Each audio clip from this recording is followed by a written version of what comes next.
adik-adik, selamat datang di Sophia Elevate Academy Channel.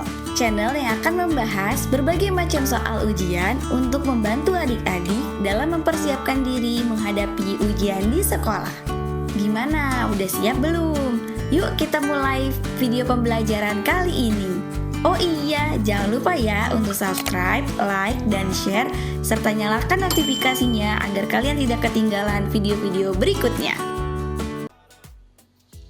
Halo semuanya, kembali lagi di Sophia Elevate Academy. Masih dalam rangka persiapan TKA 2026. Di sini kita akan melakukan pembahasan soal TKA 2025 Biologi SMA. Untuk materinya adalah metabolisme sel dan proses dalam makhluk hidup. Nah, seperti yang saya katakan di video sebelumnya, ini adalah kelanjutan soal dari bab yang kedua ya. Nanti di bab yang ketiga akan dibahas di part yang keempat. Oke, langsung aja kita mulai pembahasan soalnya. Nomor 13. Murid kelas 11 membuat produk daur ulang limbah berupa vas bunga dari sampah plastik. Ketika sedang memotong sedotan dengan cutter, jari salah satu murid tidak sengaja tergores hingga mengeluarkan darah. Jika produksi trombokinase dalam tubuh murid tersebut berkurang secara signifikan, apa dampak yang terjadi? Tentukan benar atau salah pernyataan berikut terkait akibat yang terjadi pada proses pembekuan darah pada murid tersebut. Untuk menjawab soal ini, teman-teman perlu mengingat mengenai mekanisme pembekuan darah. Oke, mekanisme pembekuan darah dimulai dari terjadinya luka, yaitu trombosit akan pecah. Nah, trombosit yang pecah itu akan mengeluarkan enzim yang bernama trombokinase. Trombokinase inilah yang akan mengubah protombin menjadi trombin dengan bantuan kalsium dan vitamin K. Kemudian nanti trombin ini akan mengubah fibrinogen menjadi benang-benang fibrin. Nah, benang-benang fibrin inilah yang akan menutup luka, ya. Di soal diketahui bahwa trombokinasenya berkurang. Nah, kalau enzim trombokinasenya berkurang secara signifikan, berarti tidak ada yang mengubah protombin menjadi trombin. Kalau trombinnya tidak terbentuk, maka tidak bisa juga mengubah fibrinogen menjadi benang-benang fibrin. Akhirnya endingnya adalah darahnya terus mengalir atau darahnya tidak berhenti. Gitu. Oke, kita sekarang ke pernyataan. Darah terus mengalir karena vitamin K tidak dapat diubah menjadi benang fibrin. Ini salah di mana teman-teman? Salah di vitamin K tidak dapat mengubah benang fibrin. Vitamin K tadi, dia di sini vitamin K nih, dia mengubah protrombin menjadi trombin ya, bukan menjadi benang fibrin gitu. Jadi ini salah. Kemudian luka lambat menutup. Karena trombokinase tidak dapat mengaktifkan protombin menjadi trombin. Nah, ini benar. Kemudian mempercepat pembekuan darah karena mengurangi aktivitas fibrinogen dalam mengalirkan darah. Mempercepat salah ya. Gitu. Nomor 14. Alika seorang remaja berusia 12 tahun. Selama 2 bulan terakhir mengalami beberapa gejala antara lain sering buang air kecil, rasa haus yang berlebihan, mudah lapar serta penurunan berat badan secara drastis. Setelah menjalani serangkaian pemeriksaan laboratorium, diketahui bahwa kadar gula puasa Alika mencapai 300 mg per dl dan terdapat antibodi anti-GAD. Anti-GAD itu adalah anti-glutamik asid dekarboksilase pada sampel darahnya sebagai penanda autoimun. Berdasarkan hasil pemeriksaan tersebut, dokter mendiagnosis Alika menderita diabetes mellitus tipe 1. Dokter menjelaskan bahwa gejala diabetes tipe 1 ini mirip dengan diabetes tipe 2 yang lebih umum terjadi di masyarakat, tetapi penyebabnya berbeda. Bagaimana mekanisme autoimun pada diabetes mellitus yang diderita Alika dapat menyebabkan peningkatan kadar gula dalam darah atau kita sebut hiperglikemia. Wah, ini soal yang cukup menantang ya, teman-teman. Jadi, di sini ada kasus autoimun. Ingat ya, autoimun berarti diri kita menyerang diri kita sendiri gitu. Jadi antibodi dalam diri kita atau sistem imun dalam diri kita yang harusnya itu menghancurkan benda asing yang masuk dalam tubuh atau kita sebut antigen, tapi ini justru menyerang atau menghabiskan si organ-organ ataupun hal-hal yang justru penting dalam tubuh gitu. Oke. Kata kuncinya di sini ada di anti-GAD-nya, teman-teman. Nah, apa sih sebenarnya GAD itu? Jadi, aku bahas dulu. GAD itu singkatannya adalah glutamic acid dekarboksilase. Kalau ada belakangnya sese ini biasanya enzim. Nah, GAD ini adalah enzim yang terdapat dalam sel beta pankreas. Sel beta pankreas ini berfungsi untuk menghasilkan insulin. Nah, kenapa tadi di si Alika itu gula darahnya tinggi? Berarti gula darahnya ini tidak bisa berarti gula di dalam darah itu tidak bisa masuk ke dalam sel. Kenapa nggak bisa masuk ke dalam sel? Karena tidak ada insulinnya. Teman-teman perlu mengingat bahwa setiap sel dalam tubuh kita, agar glukosa itu bisa masuk ke dalam sel, itu perlu ada insulin dulu. Ibaratnya ngebukain pintu agar gulanya bisa masuk. Kalau sel tersebut tidak punya insulin yang menempel dalam dirinya, maka gula tidak akan masuk. Kalau gula tidak bisa masuk ke dalam sel, dia akan masuk ke dalam darah. Makanya gula darahnya si Alika ini jadi tinggi. Gitu kan? Oke. Nah, tadi disebutkan di soal itu karena adanya autoimun. Bagaimana mekanismenya? Jadi gini, ketika sel beta itu memiliki protein GAD, ini normal ya. Sel beta memiliki protein GAD, itu normal. Kemudian sistem imun ini malah mengenali GAD itu sebagai antigen, sebagai sesuatu yang berbahaya gitu. Nah, karena karena sistem imun ini merasa GAD ini berbahaya, maka sistem imun itu akan membentuk yang namanya antibodi. Antibodi anti-GAD. Artinya antibodi untuk menyerang si GAD, gitu kan? Nah, antibodi antigen tersebut dipresentasikan kepada sel T. Atau ibaratnya dikasih tahu nih ke sel T. Karena sel T dikasih tahu sama sel imun tadi oleh si antibodi anti-GAD ini kalau si GAD ini berbahaya, maka sel T sitotoksik itu yang bertugas untuk menyerang dan membunuh sel beta pankreas. Nah, akibatnya ketika sel beta pankreasnya itu dibunuh, maka dia tidak bisa memproduksi insulin. Insulin yang nggak bisa diproduksi. Insulin yang nggak bisa diproduksi, akhirnya gulanya masuk ke dalam darah. Gitu. Kalau gulanya terlalu tinggi dalam darah, itu menyebabkan diabetes. Itu ya prosesnya. Oke. Sekarang kita balik lagi ke soal. Kita lihat pilihan jawabannya. Yang A, limfosit B menyerang sel alfa pankreas yang berperan sebagai penghasil glukagon. Bukan. Ini yang diserang itu bukan alfa ya, bukan sel alfa, tapi sel beta. Kemudian, kompleks antigen antibodi menghambat kerja insulin dan glukagon. Salah. Infeksi bakteri pada pankreas menghancurkan reseptor insulin. Nah, ini salah, infeksi bakteri karena kan ini autoimun. Berarti diri kita menyerang diri kita sendiri gitu. Sel T sitotoksik merusak sel beta pankreas yang menghasilkan insulin. Nah, ini jawabannya. Jadi nomor 14 jawabannya yang D. Nomor 15. Pak Junaidi berumur 40 tahun, seorang kuli bangunan, bekerja tiada henti pada kondisi panas terik. Karena terlalu fokus bekerja, Pak Junaidi kurang minum. Tiba-tiba Pak Junaidi pingsan.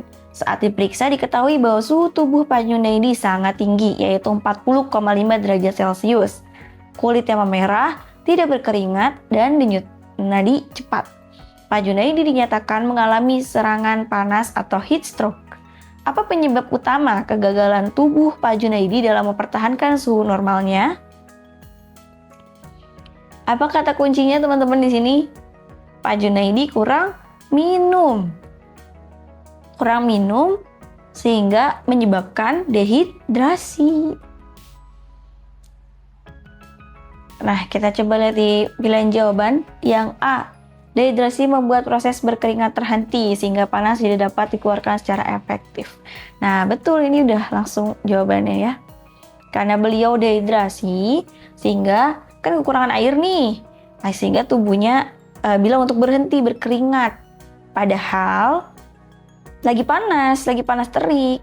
Kalau panas terik itu kan tubuh kita perlu mengeluarkan panas dengan cara mengeluarkan keringat gitu. Nah, karena sama otak disuruh berhenti berkeringatnya karena dehidrasi, akhirnya suhu tubuh jadi panas, gak bisa keluar. Itu yang menyebabkan Pak Junaidi pingsan, kemudian kulitnya bisa sampai memerah, dan denyut nadinya cepat. Nomor 16, seorang pria bernama Pak Gito berusia 69 tahun ditemukan di pasar pada suatu pagi. Beliau tersesat dan lupa jalan kembali ke rumah. Tidak ingat bagaimana beliau sampai ke pasar pagi itu. Saat ditanya oleh warga setempat, Pak Gito lupa akan namanya dan nama keluarganya. Selain itu, Pak Gito juga sering mengulang pertanyaan yang sama. Saya di mana? Meskipun pertanyaan tersebut sudah dijawab oleh warga. Setelah dilakukan pemeriksaan melalui MRI, Pak Gito didiagnosis mengalami gejala penyakit Alzheimer. Apa hubungan antara gejala yang dialami Pak Gito dengan gangguan pada mekanisme fisiologis akibat penyakit Alzheimer? Tentukan benar atau salah pada pernyataan berikut yang sesuai dengan gangguan yang dialami Pak Gito. Oke, berarti ini kita mencari tahu tentang Alzheimer. Nah, Alzheimer itu merupakan penyakit yang biasa terjadi pada orang tua ya, atau lansia gitu. Nah, apa sih sebenarnya penyakit Alzheimer ini? Jadi Alzheimer ini merupakan penyakit neuron atau sel saraf di mana terdapat dua penumpukan protein abnormal. Walaupun memang belum disebutkan belum ada penyebab yang benar-benar pasti gitu ya. Tetapi penyakit ini berkaitan dengan penumpukan dua jenis protein abnormal di otak. Ini kan keadaan normal ya, lihat gambarnya teman-teman di sini. Ini neuron dalam keadaan normal. Nah, ketika orang yang terkena penyakit Alzheimer, lihat di neuronnya itu ada plak ya, atau ada penumpukan neurofibrillary. Kemudian di antara neuronnya itu juga ada plak ini nih yang warna coklat atau disebut dengan amyloid plaque.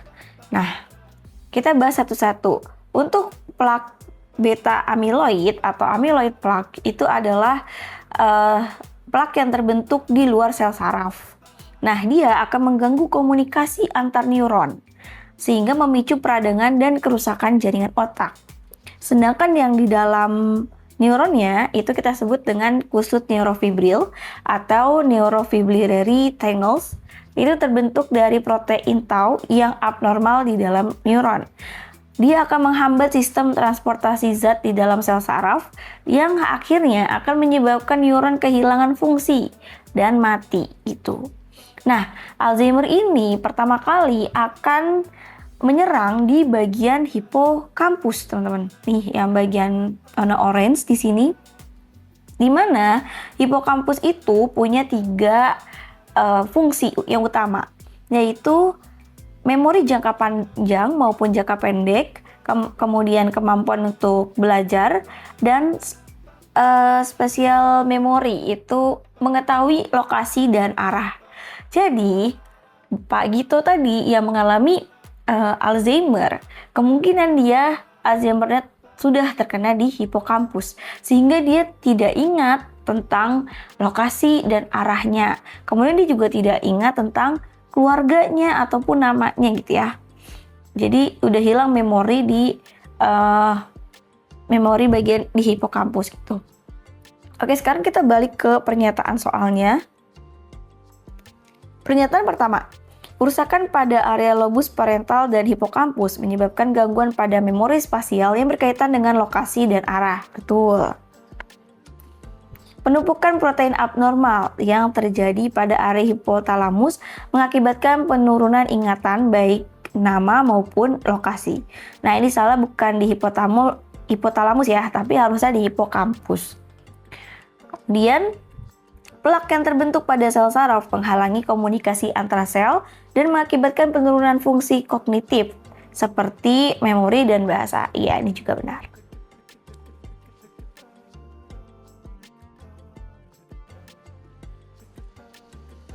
Nomor 17. Setiap kali menghadapi ulangan harian, Vito mengalami gejala yang kurang mengenakan. Jantungnya berdegup sangat kencang, mulai keringat dingin, tangan gemetar, sulit menelan, sering ingin buang air kecil, napas tersengal-sengal, serta tekanan darahnya naik hingga 140. Gejala-gejala ini biasanya muncul beberapa menit sebelum ujian dimulai dan hilang sekitar 15 menit setelah kertas ulangan dikumpulkan.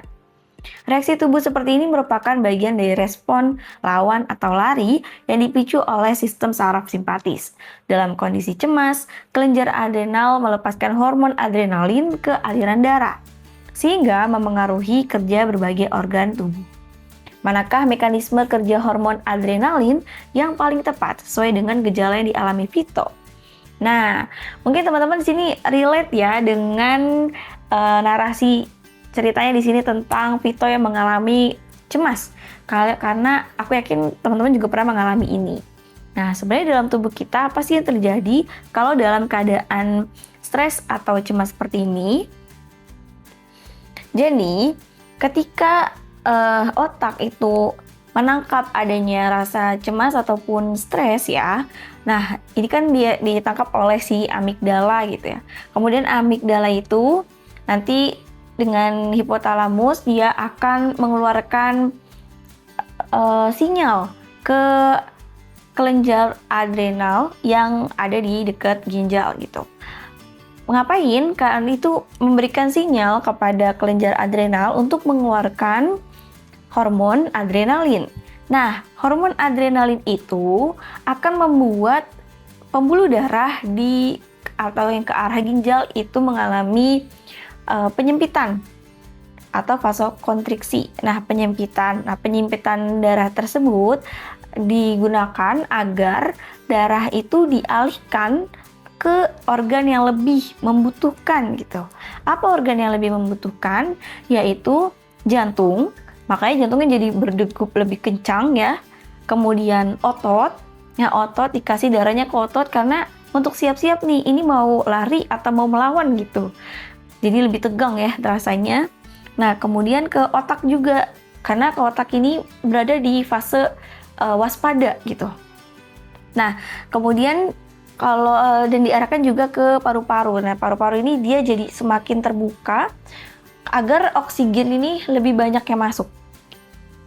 Makanya tadi gejala si Vito itu kan dia mengalami tekanan darah tinggi ya. Nah, karena memang penyempitan pembuluh darah yang di ginjal tadi menyebabkan tekanan darah menjadi tinggi.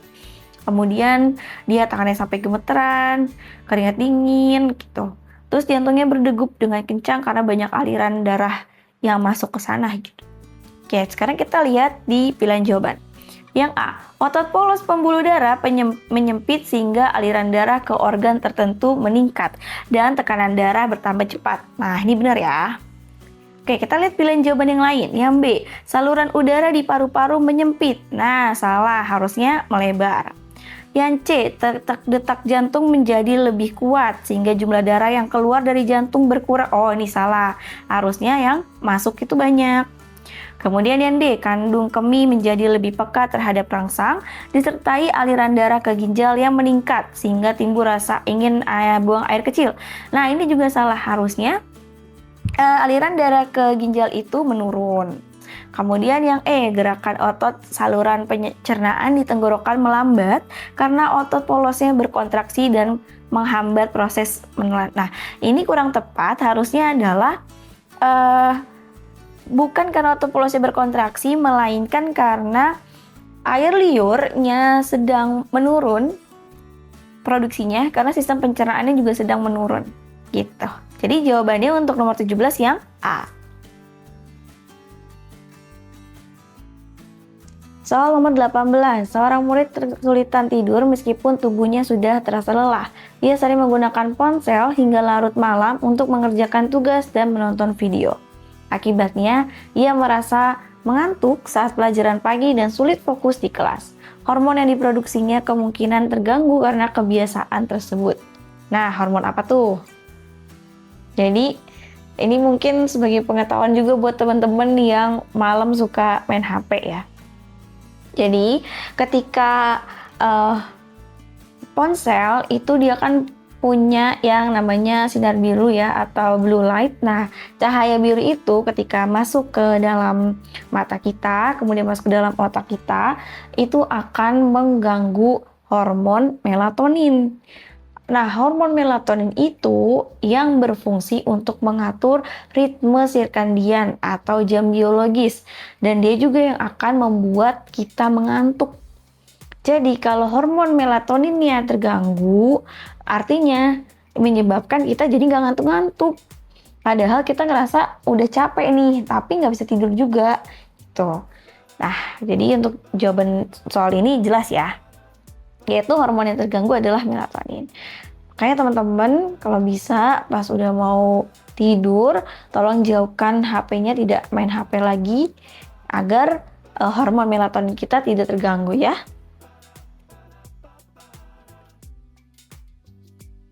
Soal nomor 19, kelenjar tiroid menghasilkan tiroksin yang berperan A. Mengatur metabolisme tubuh. Bener gak? Bener. Emang tiroksin berfungsi untuk mengatur metabolisme tubuh. Kalau kita lihat yang lain ya. B. Menurunkan kadar kalsium dalam darah. Ini tugas dari kalsitonin. Meningkatkan kadar kalsium dalam darah. Tugasnya siapa? Ini adalah tugasnya hormon PTH atau parathormon PTH. Merangsang lepasnya kalsium dari tulang keras. Ini masih sama, ini juga fungsinya dari PTH atau parathormon. Kemudian mengatur metabolisme mineral dan glukosa. Ini adalah hormon kortisol.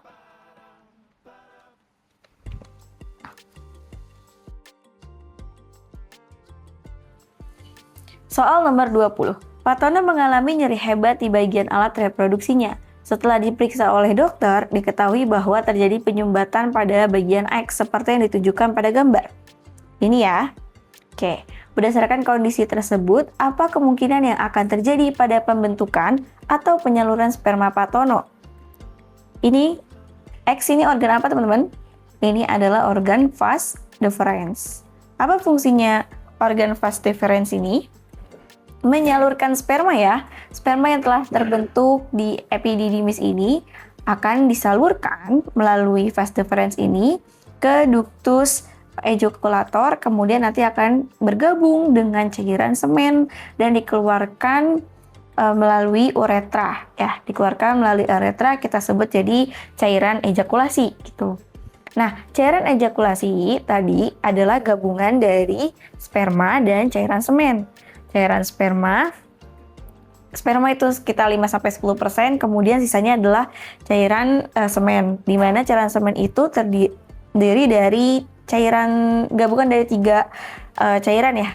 Cairan dari vesicula seminalis, dari kelenjar prostat, dan dari kelenjar bulboretra gitu ya. Oke, sekarang kita lihat di pilihan jawaban. Yang A, produksi sperma tidak dapat terjadi karena fungsi reproduksi sepenuhnya terhenti. Salah apa benar?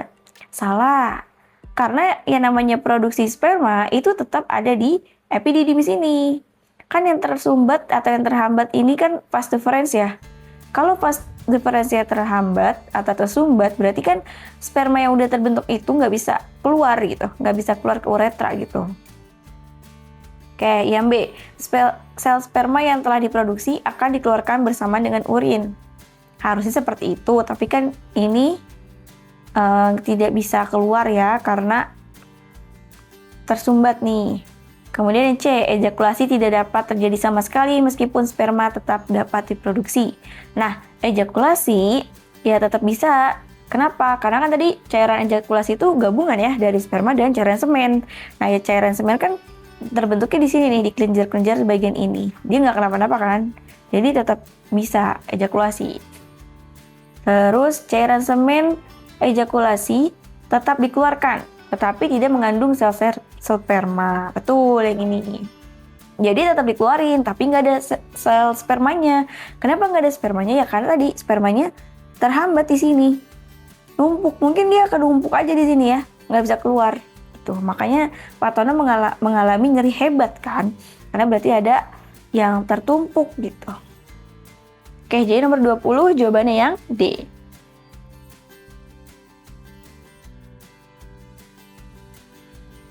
Nomor 21, Bu Mita sedang hamil 6 bulan. Beberapa minggu terakhir, Bu Mita sering merasa lemas dan pusing. Bu Mita juga merasakan bahwa gerakan bayi di kandungannya menjadi lemah atau jarang bergerak.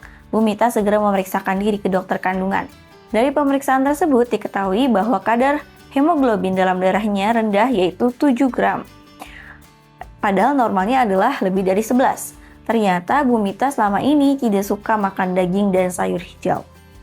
Berdasarkan gejala dan hasil pemeriksaan tersebut, bagaimana kondisi Bu Mita dapat mempengaruhi janin? Oke, berarti di sini permasalahannya adalah kurangnya hemoglobin. Nah, pertanyaannya, apa fungsi hemoglobin? Fungsi hemoglobin utamanya adalah untuk mengikat oksigen.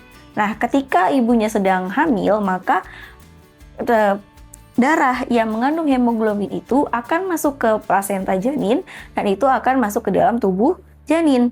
Kalau hemoglobinnya sedikit, berarti kadar oksigennya masuk ke dalam tubuh janin juga sedikit. Kalau oksigennya sedikit, kira-kira janinnya akan terpengaruh nggak? Iya, terpengaruh.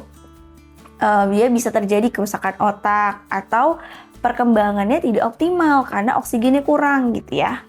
Oke, kita cek pilihan jawabannya. Yang A, rendahnya hemoglobin menyebabkan darah ibu mengalir cepat melalui plasenta sehingga janin kelebihan berat badan. Nah, ini kurang tepat karena hemoglobin itu bukan mempengaruhi kelebihan atau kekurangan berat badan ya.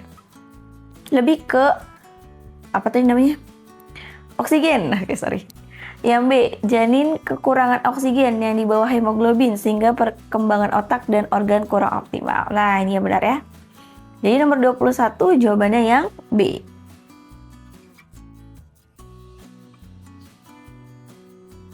Nomor 22, seorang wanita datang ke dokter spesialis kandungan berniat memasang IUD atau intrauterine device. Pemasangan IUD merupakan cara kontrasepsi jangka panjang. IUD berupa alat kecil terdiri dari bahan plastik yang lentur yang dimasukkan ke dalam rongga rahim yang harus diganti jika sudah digunakan selama periode tertentu. Tujuan penggunaan IUD adalah pilih semua jawaban yang benar, jawaban benar lebih dari satu. Nah, ini adalah gambaran dari alat IUD ya.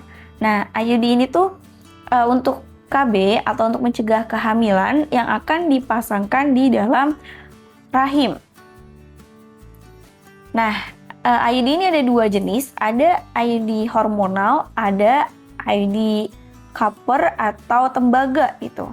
Bedanya apa? Beda cara kerjanya. Kalau yang hormonal, ini mengandung hormon levonorgestrel yang atau artinya progesteron sintetis. Nah, hormon ini nanti akan bekerja dengan cara pertama, dia akan mengentalkan lendir serviks. Kan sperma itu akan masuk lewat si serviks ya. Nah, kalau serviks cairannya atau lendirnya semakin kental, maka spermanya akan susah juga melewati si serviks itu. Kemudian menipiskan endometrium.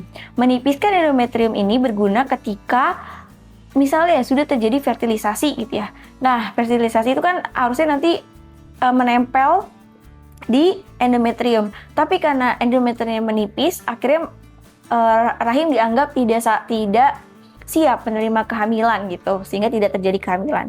Kemudian sebagian wanita mengalami hambatan ovulasi. Nah, sedangkan IUD tembaga itu adalah tembaga yang dililit oleh kawat tembaga. Nah, caranya ketika sudah dipasang ke dalam rahim, nanti tembaga ini akan melepaskan ion tembaga ya. Nah, ion tembaga itu akan menyebabkan yang pertama sperma menjadi kurang aktif. Kemudian pergerakan sperma jadi terganggu nih. Terus spermanya juga cepat mati dan sperma sulit mencapai ovum gitu. Oke, sekarang kita balik ke soalnya. Mencegah terjadinya fertilisasi dengan mengganggu pergerakan sperma atau mencegah sperma mencapai sel telur. Betul. Menghentikan kesuburan pada seorang wanita secara permanen sehingga tidak dapat hamil lagi. Nah, ini salah karena kesuburan tetap terjadi ya teman-teman. Kemudian menghambat proses implantasi hasil pembuahan dengan menciptakan kondisi rahim yang kurang sesuai bagi embrio. Betul. Menghalangi proses pembuahan dengan mencegah pelepasan sel telur di saluran reproduksi wanita. Nah, ini kurang tepat. Kemudian menurunkan kemampuan sperma dalam membuahi sel telur melalui pengaruh ion tembaga atau hormon pada alat tersebut. Nah, ini benar.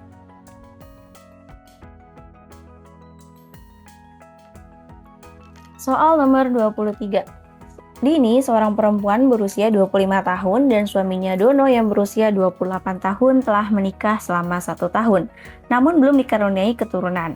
Hasil observasi menunjukkan bahwa Dini mengalami siklus haid yang tidak teratur, sekitar 2 hingga 4 bulan sekali. Wajahnya banyak jerawat dan berat badannya meningkat.